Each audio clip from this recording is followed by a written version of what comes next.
নমস্কার সবাইকে, আপনারা দেখছেন স্মার্ট নলেজ ইউটিউব চ্যানেল। তো বন্ধুরা, আজকে আবার একটা নতুন আপডেট নিয়ে হাজির হয়ে গেছি। তো রাজ্য যেটা এসএসসি রয়েছে, স্টাফ সিলেকশন কমিশন। তো স্টাফ সিলেকশন কমিশনের মাধ্যমে গ্রুপ সি এবং গ্রুপ ডি পদে নিয়োগের বিজ্ঞপ্তি খুব শীঘ্রই প্রকাশিত হবে। তো এই খবরটি আপনারা প্রায় অনেক দিন ধরে শুনে আসছেন, ঠিক আছে। তো আবার একটা নতুন আপডেট রয়েছে বর্তমানে এখন। তো 12,000 শূন্যপদ রয়েছে, 11 থেকে 12,000-এর মতো থাকবে। তো এখানে আপনাদের গ্রুপ সি গ্রুপ ডি রয়েছে।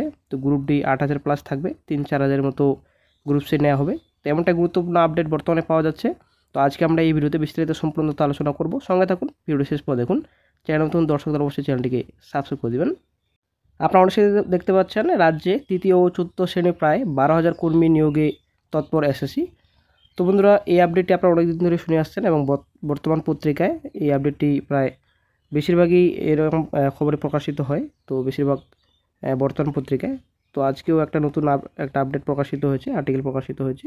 তো আজকে আমরা এই ভিডিওতে এই বিষয়ে সম্পূর্ণ আলোচনা করব। তো এখানে আপনাদের পরীক্ষা আপনাদের কীরকমভাবে নেওয়া হবে, গ্রুপ সি এবং গ্রুপ ডি, পিলি মেন থাকবে কিনা, আপনাদের ইন্টারভিউ হবে কিনা, সম্পূর্ণ ডিটেলস এখানে দেওয়া রয়েছে, ঠিক আছে। তো আজকে আমরা এই ভিডিওতে আলোচনা করব, সঙ্গে থাকুন।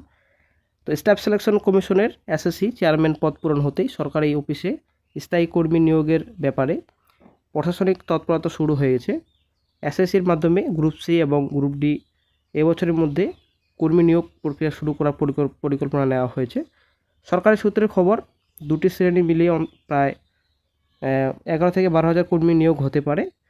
তো এই প্রক্রিয়া শুরু করার জন্যই এসএসসি সদস্য পদগুলি পূরণ করতে হবে।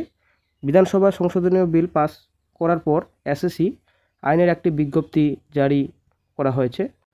তাতে সদস্য রাখতে বলা হয়েছে চেয়ারম্যান ছাড়া সর্বাধিক 6 জন। সদস্য নিয়োগ করার জন্য সরকারি পর্যায়ে উদ্যোগ নেওয়া হয়েছে। দিন কয়েক আগে করিমবর্গ ও প্রশাসনিক সংস্কার দপ্তরে এসএসসি চেয়ারম্যান পদে অবসরপ্রাপ্ত আইপিএস আধিকারিক বিবেক সহায়ককে নিয়োগের জন্য বিজ্ঞপ্তি জারি করে 2011 সালে মামাটি মানুষের সরকার আসার পর স্টাফ সিলেকশন কমিশন গঠিত হয়। পাবলিক সার্ভিস কমিশনের পিএসসি মাধ্যমে সরকারি দপ্তরে কর্মী নিয়োগ দেরি হচ্ছিল। তাই কর্মী নিয়োগের গতিবৃদ্ধির জন্যই গড়া হয়েছিল এসএসসি। একজন অবসরপ্রাপ্ত আইএএস অফিসারকে এসএসসি চেয়ারম্যান করা হয়। গ্রুপ বি এবং সি পদে কর্মী নিয়োগের জন্য পরীক্ষা নিতে শুরু করে এসএসসি। ক্লার্ক নিয়োগের জন্য একবার ক্লার্কশিপ পরীক্ষা নেয় তারা, কিন্তু তারপর সরকার হঠাৎই এসএসসি তুলে দেওয়ার সিদ্ধান্ত নেয়। ক্লার্ক নিয়োগের দায়িত্ব ফের পিএসসিকে দেওয়া হয়। অন্যদিকে গড়া হয় পৃথক একটি গ্রুপ ডি রিক্রুটমেন্ট বোর্ড, যেটা আপনারা ডব্লিউবিজিডারবি নামে জানেন, ঠিক আছে। তো সেটা কিন্তু এখন তুলে দেওয়া হয়েছে আবারও। তো রাজ্য সরকারের বিভিন্ন দপ্তরে বেশি সংখ্যায় গ্রুপ ডি কর্মী নিয়োগের জন্যই এ ব্যবস্থা। পরে অবশ্য তুলে দেওয়া হয় এই বোর্ডটিও। তো ফের এসএসসি চালু করার জন্য 2022 সালে বিধানসভায় একটি সংশোধনী বিল পাস করায় রাজ্য সরকার। গত বছর ওই বিলের ভিত্তিতে এসএসসি আইনের বিজ্ঞপ্তি জারি করা হয়েছে। সরকারি সূত্রে খবর, নিউটাউনের একটি অফিস থেকে এসএসসি কাজ করবে।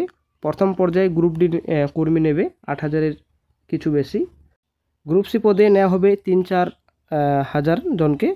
তো বন্ধুরা, এখানে যেটা সরকারি সূত্রে খবর, এখানে বলেছেন যে নিউটাউনের একটি অফিসে এসএসসি কাজ করবে। তো নিউটাউনের একটি অফিসে, ঠিক আছে। তো এটা কিন্তু এর আগে করা হয়নি। তো এটা বর্তমানে এখন আপডেট পাওয়া যাচ্ছে যে নিউটাউনের একটি অফিসে কাজ করবে এসএসসি। তো প্রথম পর্যায়ে গ্রুপ ডি কর্মী নেবে 8,000-এর কিছু বেশি নেবে, ঠিক আছে। তো এর আগে কিন্তু 12,000 কথা বলা হয়েছিল গ্রুপ ডি। তো 6,000 প্রথমে, তারপর 6,000 নেক্সটে। তো এখানে কিন্তু প্রথমেই 8,000-এর বেশি কিছু গ্রুপ ডি বিজ্ঞপ্তি প্রকাশিত করবে। তারপর গ্রুপ সি এখানে 3 থেকে 4,000 জনকে নেওয়া হবে, ঠিক আছে। জন্য প্রতিযোগিতামূলক পরীক্ষা নেবে এসএসসি। সম্প্রতি রাজ্য সরকার বিভিন্ন দপ্তরে গ্রুপ সি এবং গ্রুপ ডি পদের জন্য কয়েকশো নতুন পদ সৃষ্টি করেছে। সেগুলো পূরণ করবে এসএসসি। গ্রুপ সিতে মূলত লোয়ার ডিভিশন অ্যাসিস্ট্যান্ট এলডিএ নিয়োগ করা হবে। পরীক্ষা কীরকম হবে তার একটি প্রাথমিক খসড়া তৈরি হয়ে গিয়েছে। সেটি চূড়ান্ত হবে শীঘ্রই। লিখিত পরীক্ষা ও ইন্টারভিউ ভিত্তিতে চূড়ান্ত সফল প্রার্থীদের বাছাই করা হবে। এলডিএর নিয়োগের ক্ষেত্রে কম্পিউটার লেখার পরীক্ষা দিতে হবে। তারপর প্রিলিমিনারি ও মেন লিখিত পরীক্ষা নেওয়া হবে। এই দুটি পর্যায়ে এবং দুটি স্তরে দুটি পরীক্ষা নেওয়া হবে একই সঙ্গে, ঠিক আছে। টাইপ প্রশ্ন থাকবে প্রিলিমিনারিতে। শুধুমাত্র ওই পরীক্ষার সফল প্রার্থীদেরই মেন পরীক্ষার উত্তরপত্র দেখা হবে। তারপর নেওয়া হবে ইন্টারভিউ। তো বন্ধুরা আশা করি ক্লিয়ার। তো প্রথমে 8,000-এর বেশি কিছু গ্রুপ ডি বিজ্ঞপ্তি প্রকাশিত হবে, ঠিক আছে। দেন আপনাদের 3 থেকে 4,000 গ্রুপ সি নেওয়া হবে। তো হয়তো 12,000 শূন্যপদে গ্রুপ সি গ্রুপ ডি মিলে করবে। তো একই সঙ্গে একটা অফিসিয়াল নোটিফিকেশন প্রকাশিত করবে স্টাফ সিলেকশন কমিশন। তো এটাই আশা করা যায় করবে এসএসসি, ঠিক আছে। তো 11 থেকে 12,000-এর শূন্যপদের সংখ্যা থাকবে, হয়তো 11 হতে পারে, হয়তো 12 হতে পারে। তো বর্তমানে এখন আপডেট তো অনেক কিছুই রয়েছে এখানে। তো নিউটন একটি অফিসে এসএসসি কাজ করবে। তো গ্রুপ ডি 8,000-এর বেশি বিজ্ঞপ্তি প্রকাশিত করবে প্রথমেই। দেন আপনাদের গ্রুপ সি রয়েছে, ঠিক আছে।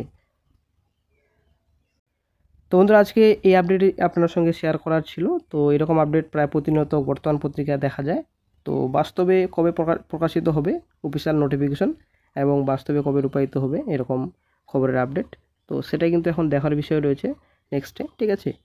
তো বর্তমানে রাজ্যের পরিস্থিতি খুব খারাপ। তো ভাতায় বর্তমানে ভরে রয়েছে এই রাজ্য। তো এখন দেখা যাক বেকার চাকরি প্রার্থীদের কী অবস্থা হয়। তো চাকরি বাতিল তো প্রচুর হয়েছে।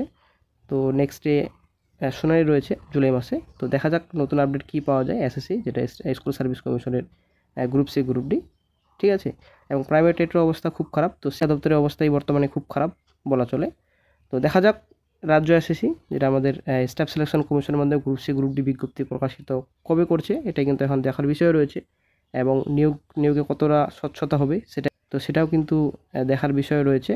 ফুড এসআই সামনে কয়েকদিন আগে যেটা পরীক্ষা হলো, সেটাই কিন্তু দুর্নীতির ভরে রয়েছে বর্তমানে। তো সেটার কিন্তু আপডেট আশা করি আপনারা পেয়ে গেছেন।